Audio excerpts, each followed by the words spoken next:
എടി എന്നാ പരിപാടി? ഞാനിങ്ങനെ ചുമ്മാ ഇരിക്കുവാടി. അവിടെ മഴയൊക്കെ ഉണ്ടോടി? ആ ഉണ്ടടി, നല്ല മഴയാ. എങ്ങനെയുണ്ട് നിന്റെ കാനഡ ലൈഫ് ഒക്കെ? അടിപൊളിയാണോ? ഓ വൻ ശോകവാടി. എവിടുത്തെ ഫുഡൊന്നും നമുക്ക് പിടിക്കത്തില്ലെന്നേ. എനിക്ക് നല്ല മുളക് ചമ്മന്തിയും കപ്പയൊക്കെ തിന്നാൻ തോന്നുവാ. ഓ അതൊക്കെ അങ്ങ് ശരിയാവൂടി. അവിടെ ഫ്രണ്ട്സ് ഒക്കെ ആയോ നിനക്ക്? ഓ അതൊന്നും പറയണ്ടടി. ഇവിടുത്തെ ബോയ്സിനും ഗേൾസിനും ഒക്കെ കൊറേ ലവേഴ്സ് ഉണ്ടടി. എന്റെ കൂടെ കാതറിൻ എന്ന് പറഞ്ഞ മദാമ കൊച്ചുണ്ടേ, അവക്ക് 4 ലവേഴ്സ് ഉണ്ട്. ഉയ്യോ ആണെന്നേ, ആര് ശരിയല്ല. പിന്നെ ഫുൾ ടൈം ഇവരൊക്കെ വൻ വെള്ളവടിയാ. എടി നീ നല്ല കൂട്ടിലൊക്കെ കൂടി നടക്കണം കേട്ടോ. പറ്റിക്കുന്ന ടീംസിന്റെ ഒന്നും കൂടെ നടക്കല്ലേ. നമ്മൾ നമ്മുടെ മലയാളികളുടെ വില കളയാതെ വേണം അവിടെ ജീവിക്കാൻ, കേട്ടല്ലോ. പിന്നല്ല, അതൊക്കെ അത്ര ഉള്ളൂ.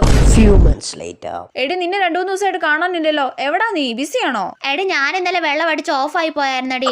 നീ വെള്ളമടി തുടങ്ങിയാ? ഓ അതിവിടെ സ്ഥിരവാടി. എന്റെ വെള്ളമടി പാർട്ട്ണർ ആരാന്നറിയുവോ നിനക്ക്? ഇല്ല, ആരാ? അന്ന് ഞാൻ പറഞ്ഞില്ലേ, കാതറിൻ, അവളാ.